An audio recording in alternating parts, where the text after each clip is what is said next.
Growing up, my sister Sansa loved stories with princesses and knights, but I always wanted to be scared.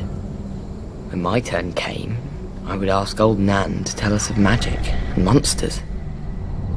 Long ago, when the world was new, the children of the forest sang the song of the earth, and the earth listened.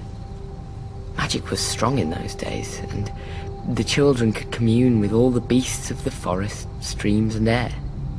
The greatest of them could even leave their bodies to hunt, swim and fly in the skins of animals.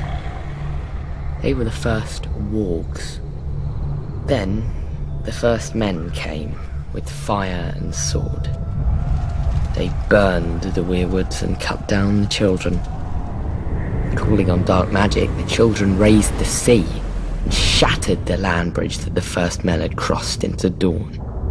When that failed, the children brought down the hammer of waters upon the neck, flooding and transforming it into the bog it is today.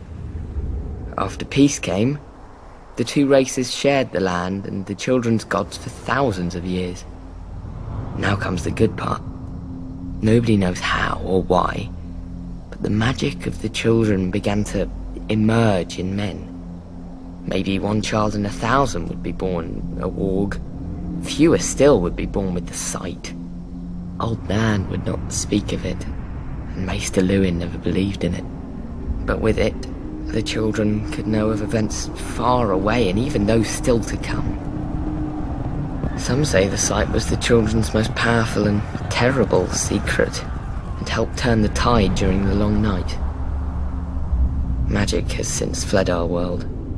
Among the small folk, any child suspected of being a warg will be left out to die.